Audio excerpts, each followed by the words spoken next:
part 4 of our series. You've been following the conversations. We've been talking about quiet leadership, how to thrive in your career as an introvert. We talked about personal branding. If you didn't get the opportunity to watch those live sessions that we had, you can go back and find them if you're on YouTube on my page, as well on LinkedIn. They're on both my page and on Anna's page, so you can go through our past content and find it there. But welcome to today's session. We're talking about the power of kindness in leadership. This is Alain's topic. This is like his area of expertise. So I'm really excited to have this conversation with you. Thank How you. have you been, Alain? I'm great. I'm so excited to do this. To your point, this is the one I was looking forward to. Amazing. I write about this way too much. Everyone, if you follow me on LinkedIn, you know this is something I'm super passionate about. So super excited to do this. That's amazing. And for those joining us, say hello. Let us know where you're joining from. If you're watching live, if you're watching the replay, just let us know. And I would love to know, like, what does kind, I'm like quiet leadership, kind leadership mean to you? Yeah, thank you. They're both really linked. Like this idea of They like are, quiet yes. leadership and whatnot. I think it's like rooted in. Hey, nice to see you, Sarah. It's rooted in empathy and in the concept of like having strong emotional intelligence. The way I like to describe it is like imagine you walk into a restaurant. Imagine you walk into a restaurant and you get paired with a waiter, and uh, your incentive to receiving good service is actually being polite, being pleasant, being kind to the waiter. And you'll receive good service. Maybe you even get a bigger portion. You'll receive timely service and those kinds of things. And conversely, the waiter, their incentive is to be kind, polite, professional, quick. And their incentive is I don't know what it is like depending on where you are in the world, but in Canadian culture or North American culture, there's this idea of a tip, right? And for me, business is a lot like that. It's relationships have to be mutually beneficial. And so for me, kindness in leadership is a little strategic. It's rooted again in empathy and being able to see yourself in the other person's shoe and understanding that we operate in a marketplace of goodwill. So if you do well for people, they'll do well for you. If you're a leader today and you're kind to your people, guess what? They're going to show up for you when it's time to show up for you because they know you will do the same. And so that's the idea of kindness lead. Like I know it's a long way of kind of breaking that down, but that's the best analogy I could provide. How about That's, you? that's excellent. For me, it's really about, I feel like for some people, it's just their natural way of operating in terms of Mm, leadership. mhm. But and sometimes I read about like authentic leadership or quiet leadership or even kind leadership, and I wonder like why is this even a field of study? Because for me, it's like, isn't this just basic how you should be interacting with your team? But then I realized as I've, had different jobs and met not so kind leaders that for it's not natural for everyone, right? I think like for a long time it was even seen as a good thing to be tough as a leader, to be the Mm. person who was really like, you create an environment of fear. That's like that means you're truly a good leader. And so I'm happy that times are changing where people are realizing that that style of leadership doesn't actually lead to the best outcomes. You're actually, causing strained relationships between yourself and your team and within the team generally. So I think really for me, kind leadership is being able to create a welcoming environment Mm, where people feel like they have a place, they have a sense of belonging. And as you said, when people are comfortable where they are, that's when you'll see the best out of them. If they're in an environment where they're fearful and they don't know what's coming next and they're always panicking, they're not going to operate at their best, right? So that's what, for me, kind leadership is really all about. It's about being transparent, it's about being intentional, and it's really about putting the people first, because that's what ultimately you're supposed to do as a mm, leader. It's about being able to understand the needs of the people that you're leading and supporting them along the way. You know, yeah, go ahead, go no, I was ahead. gonna say, you make such a good point around, like, why isn't this like standard? Why isn't Yeah. it standard? And like, I do think companies and organizations have so much incentive or emphasis is put on like quick results. Hmm. So I understand sometimes the need to put pressure on teams, put pressure on colleagues, on partners to deliver things quickly. Hmm. That often comes with like the need to be assertive and to kind of like impose yourself and to put pressure on people. Um, but I just think if you're creative and if you're a leader and if you've been on the opposite side of that kind of leadership style, Yeah. naturally you need to kind of recognize it. It doesn't work. To your point, nobody's motivated to work for somebody like that. Yeah. And a big thing that I see, or that often people will have a bit of a misconception about what kind leadership is, or they'll say things like, you'll be taken advantage of. Mm. That's one of the things, especially and at one time in my career, I had someone I was reporting to that completely different style of leadership from mine. And we often had these conversations where, this person was telling me, you need to toughen up, or they'll take advantage of you. You need to show you're the one that's the boss, blah, blah, blah, blah. Mm. Those kinds of, and for her, she thought like she was training me to be a better leader. And I was just like, yeah, not everyone leads the way you lead, but my team was still delivering results. We were still getting things done, right?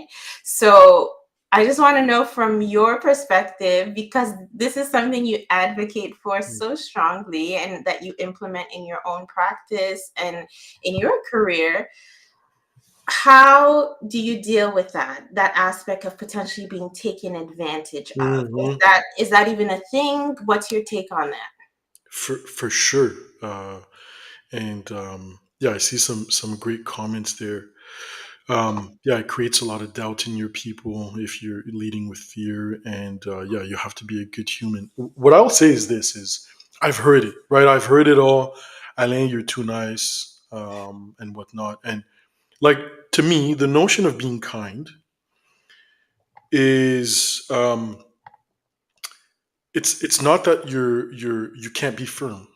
It's not that Mhm, you can't um, um, set direction. It's not that you can't establish a vision. It's not that you can't give difficult feedback. yeah. But it's that in every single interaction that you have, you're Mhm, treating people like people.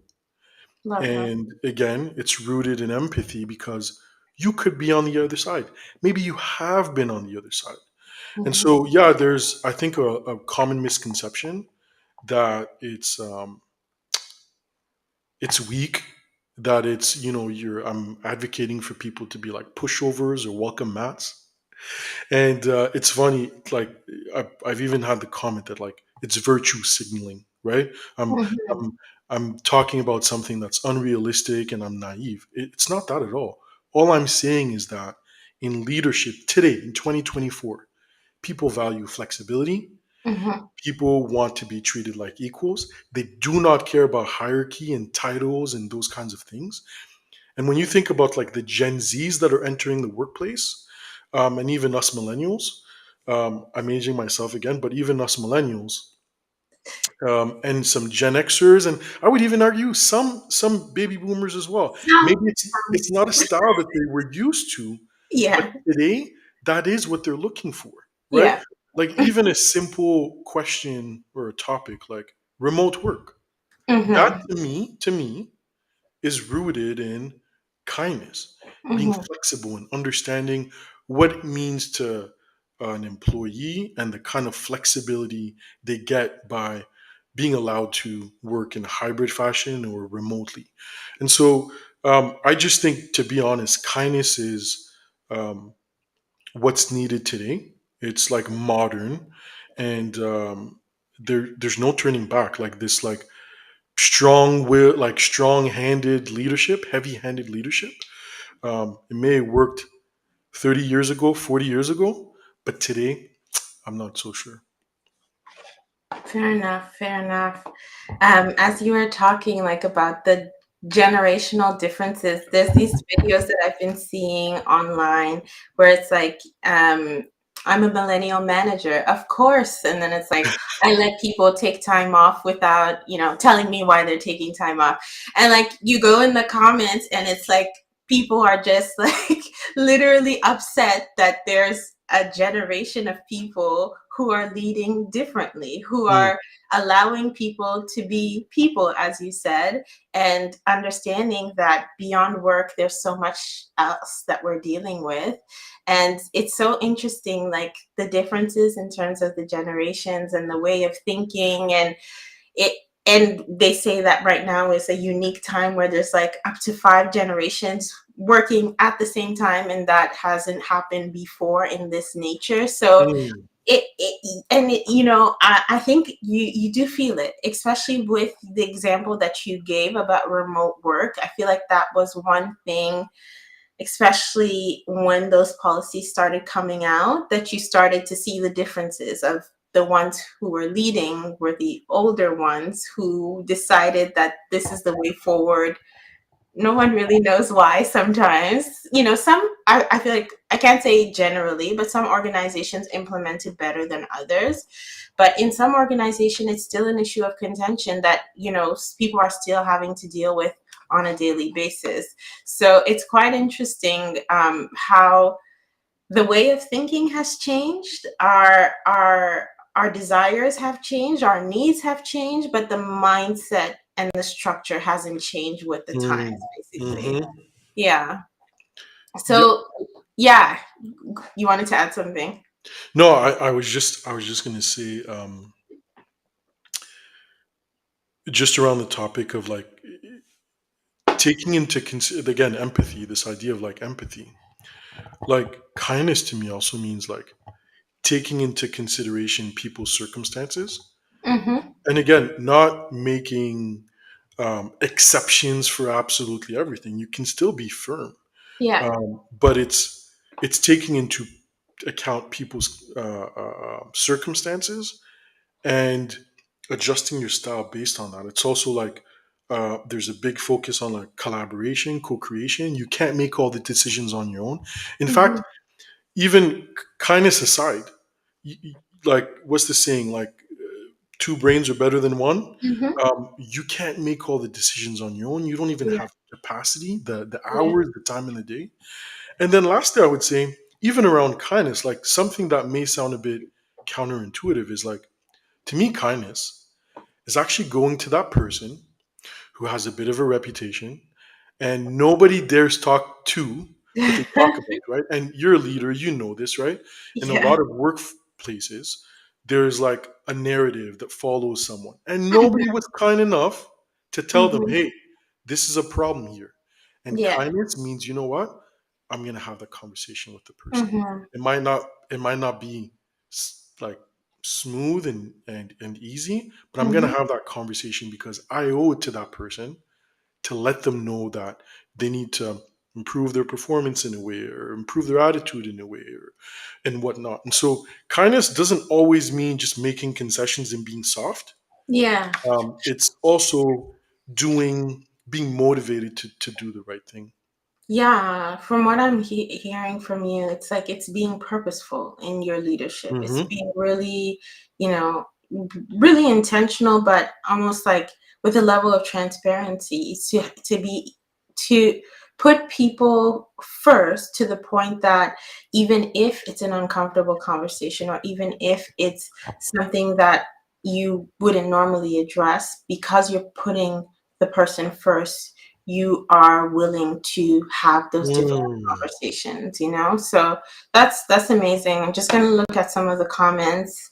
Sarah is saying, yes, in my experience, people who are nice are targets for those who want to take advantage of those people. So yeah, that does happen. That does happen. But you know, setting boundaries and also being firm, even in your leadership, is also key. Another person said, kindness is needed today in today's workforce more now than ever. Mm. Completely agree.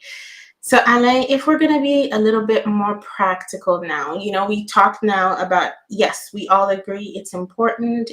We all agree that it's a style of leadership that should be adopted by hopefully every leader as a foundation of how they lead their teams. But now, if we're talking more practical strategies, how can leaders actually incorporate kindness into their leadership style or into their leadership approach, especially for someone who it doesn't come naturally to them? How are they going to actually make an effort to be a kind leader? Yeah, there's so many. There's so many. But the ones that come to mind is, whether you're a leader or not today. Um, I would start. My advice would be, think about how often you say no, and see where you can make some concessions. That is Um, so powerful. See where you can find some common ground. I'm sure right now, if you work in a large organization, you might be working with colleagues outside of your department, and Mm, they're asking some things of you that you don't want to make concessions on. See if you can make some concessions. That will come right back to you. That will come right back to you. Um, Another practical concept, I think, is, if you're a leader, build those relationships with your direct reports. So, like building a really strong culture of connection, one on ones. My theory is 1 hour a week, but whatever that looks like for you in your context. And then also build a culture of one on ones with your colleagues. So, the people that you work with that are your peers, you need to find time to connect with them as much as you can. Through those conversations and those connections, you're going to find opportunities to be kind. In the conversations that you have with the people that report to you, um, feedback is really important. So, one, give that feedback, honest feedback, and there's some strategies on how to provide feedback, um, but also ask for feedback. Ask on how you can improve things. Ask for pertinent feedback, timely feedback. I think that's a good starting place. But saying yes more often than no, making some concessions, getting some goodwill from people, and then building connections with the people that are close to you. Yeah, open door policies, absolutely. And Nat yeah. and I, we work in the same organization, and Oh, okay, awesome. so important. Like, you're Yeah, not above anyone. You should yeah. be accessible to your people, Hmm. um, and when you support them like that, they will support you right back. How about you?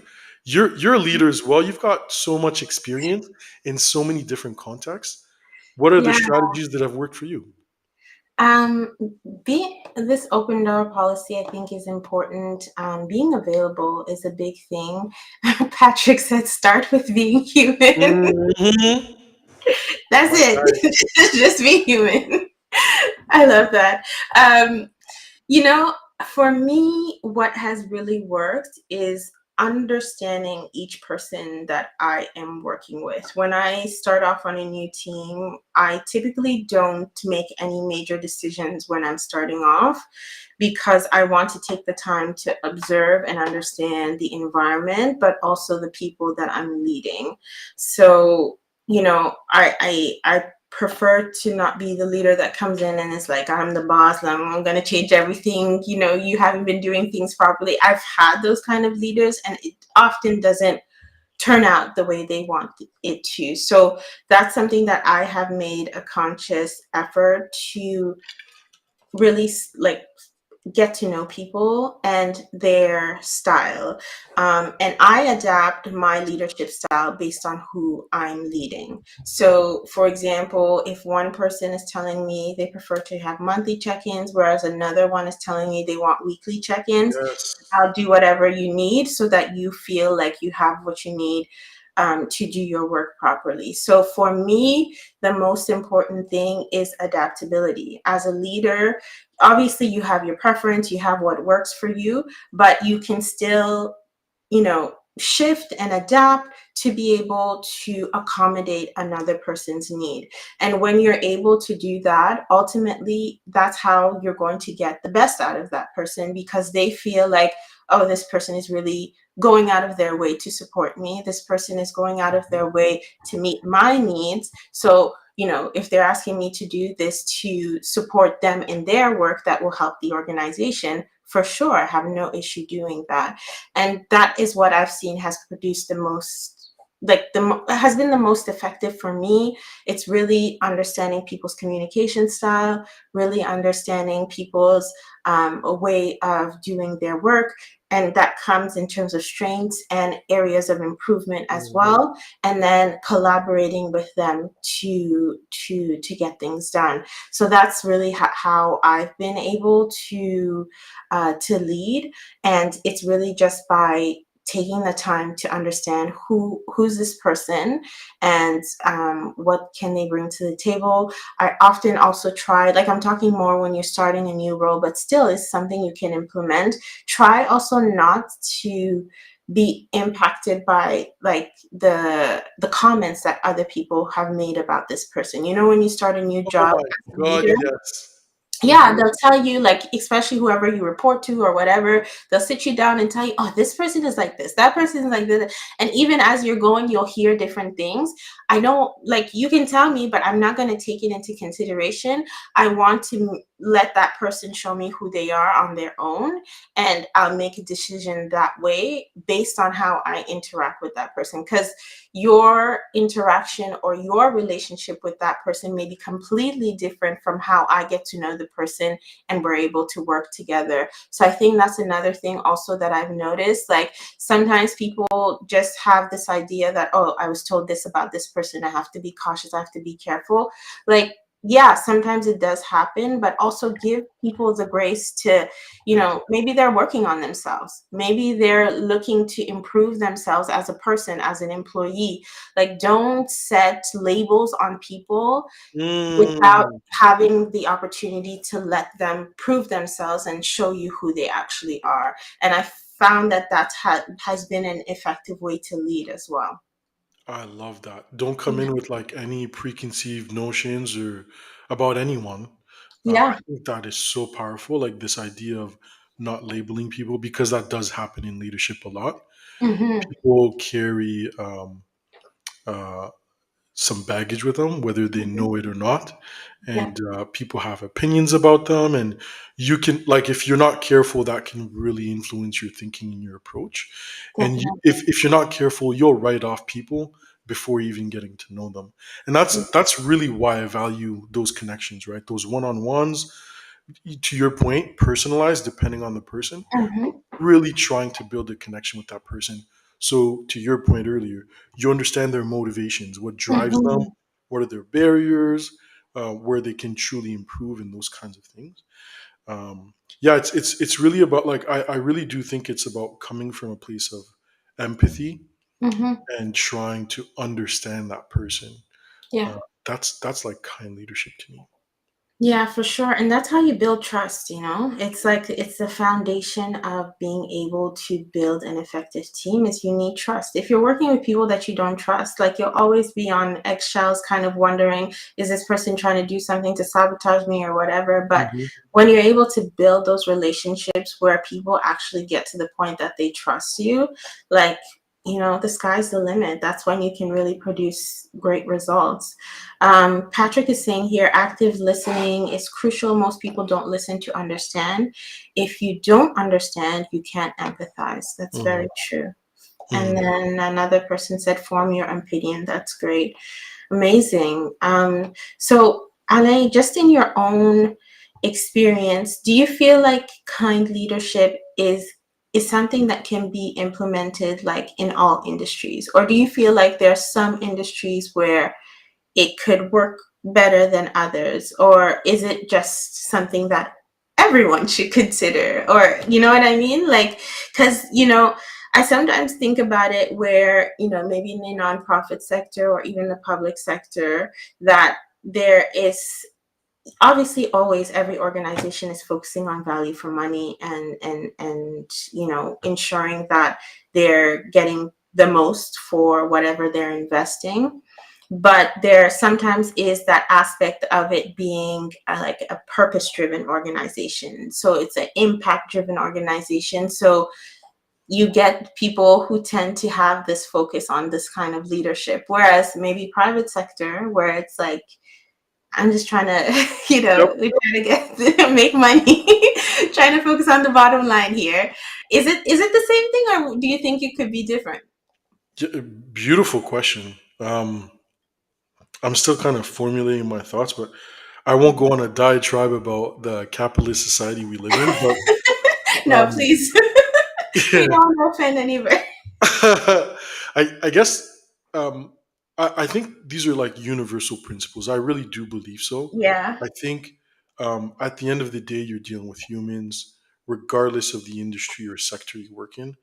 Humans respond um, to the same incentives. Mm-hmm. They um, are looking to be treated with dignity, with Mm-hmm. respect.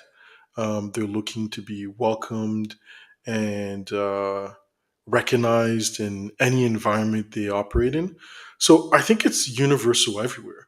It's universal everywhere. It's universal. Yeah. Um, I would say that you might find that it lends itself better to certain industries because just naturally there's more people that Yeah.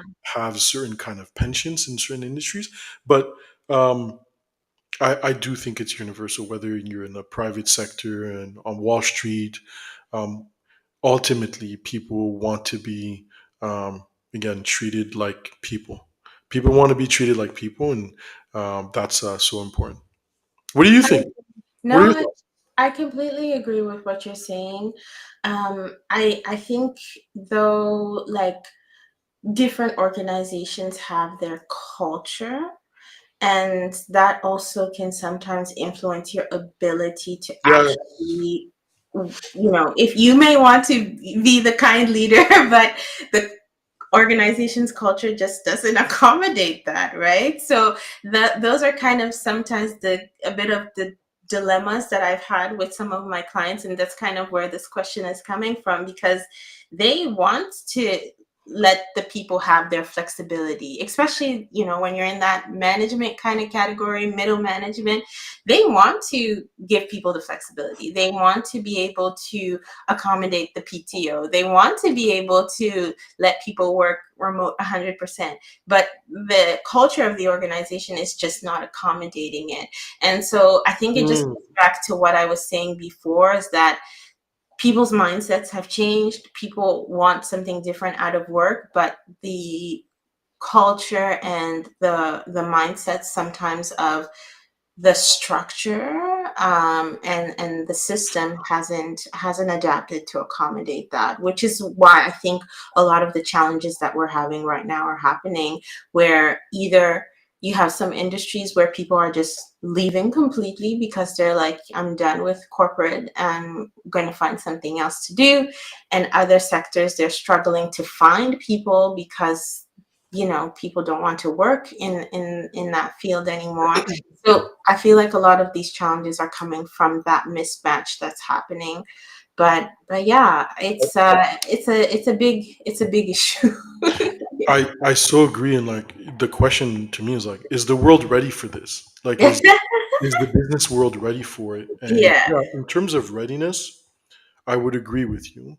I think we have, unfortunately, in some areas like dinosaurs, we have people with really dated mindsets at the top of organizations. And so, yeah, sometimes it could feel like a bit of an uphill battle. Mm-hmm. What I'll tell you is that, in my experience, if you approach leadership with this kind of mindset around, you have to be kind, you have to operate from a place of empathy, you have to always have EQ at the top of mind, Mm-hmm. um, you're going to get results, and it's going to be undeniably because of your approach. Yeah. And I think yeah, it's an uphill battle, but the results, like the proof, will be in the pudding. I'll put it that way. I love that. Are you going to be the odd person out once in a while? Yes. Are you going to be sometimes the outspoken person at some leadership tables? Absolutely. But I wouldn't want it any other way for sure. Yeah, same here, same here. I've had many situations where people are like, I thought you were the quiet one. I'm like, when it's time to speak up, don't worry, I will speak. Hmm. Hmm. So if you're doing something that's not working, I will let you know, right? But that's the thing, it's all about being intentional. I think I said it a couple of times, but it's about knowing when you need to speak up, when you need to advocate for someone or need to advocate for yourself. And those are the moments that I feel are a lot more powerful than being that person that's just always completely taking over conversations or kind of forcing people into things that they don't want to be involved in. So yeah, I think it is the future. I think it's the now. It's not just the Yes, future. It's it our has to be. present situation that we're fighting against in terms of the system. But some people are ready, and that's what makes a difference, right? Um, Yeah, let's if I could Yeah. add Go to it, ahead. Go ahead. I would say, we were talking about practical strategies earlier. Um, like, to me, the decision making model is, um, what would I do if, like, if my decision would impact me, right? And I know we're picking on this, remote work stuff because it's really easy to pick, and it's Yeah, it's kind of top of mind, right? top of mind for everyone. Yeah. But you and I were having a conversation off camera the other day, and Yeah. I remember there was like an example that we brought up where somebody was like, "I want everyone to be in the office," and And they're at home you're saying that. sitting in their house. They're at Yes. home saying that, and it's like that's the disconnect to me. When you're Yes. kind and you're empathetic, you're going, well, if I benefit from working from home, well, Yes. so should my people. Yeah. And that's to your point. It's like that's something we need to address now. I love that. I love that. And, just for context, this is real life situation. This is my story. It's not it's not somebody else's story, and I'm fine to let you know that. So, yes, I had that lived experience of being told go back to the office while someone was sitting home telling us. So, it's quite interesting the things you experience, right? Hmm. Um, it's been amazing. It's been what, 4 weeks, well, yeah, 4 weeks that we've been doing the Loud Silence series. Any final thoughts that you want to share with folks as we are wrapping up the series? Maybe we'll come back with something else, but in the meantime, any final thoughts?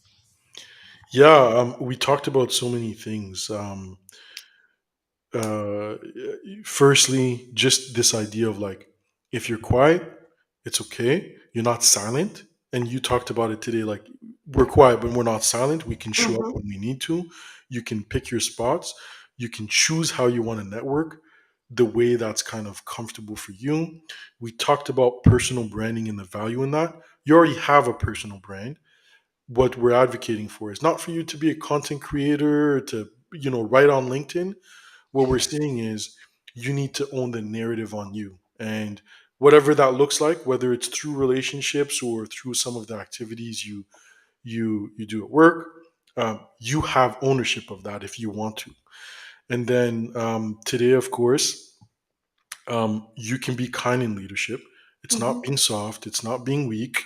You can be kind and very effective and get results. And in fact, I would argue that that's what your people are looking for. If you're a Yeah. leader today or you're an emerging leader, your people are looking for you to be kind and to have a heart, even if you have a strong spine. Yourself? I think this comment right here probably sums it up. How could a leader not be intentionally kind to their team and expect to be Yes. effective? That's it. That's the Hmm. question. You said it all. Thank you for that comment. Um, Honestly, I feel like it's been wonderful just having these conversations because it's nice to see that there are other people who are in these similar situations, who are trying to be better leaders at work, who are trying to lead authentically and are really looking for strategies to be able to support them to be the best leaders so that they can um, do the best for their team. And I think that's the most beautiful thing that I've seen since we've been doing this series, just reading people's comments and just seeing how much they care for the people that they're leading and really wanting to improve themselves so that other people can benefit. I think that has been the most amazing thing to witness as we've been doing this series. So it's been great. It's been really good. Yeah, well, to that point, like a lot of repeat visitors, or it's repeat, Yes. super appreciate you Sarah, sharing your thoughts. Patrick, we see you. We see you. Yeah, Natalie as well has been here Natalie as throughout. well. I think Yeah. Zarina, like we've had so many repeat visitors and Yeah. attendees. I know this is tough. This is after hours, after work. If you're local here in North America, it's after work, regardless of where you are, Pacific time, Eastern Standard Time, and in Europe or elsewhere, it's weird hours. So super appreciate anybody coming out here and sharing your thoughts. Definitely. Thank you for being here. And yeah, we will be back. We'll let you know what's coming next after these 4 weeks. But thank you for being around and for sharing your thoughts, sharing your comments. And we'll go through the comments as well. Anything we haven't been able to respond to, we will respond. Right. So have a lovely week, everyone. And we'll see you soon. All right. Thanks, Lisa. Ciao, Bye. ciao.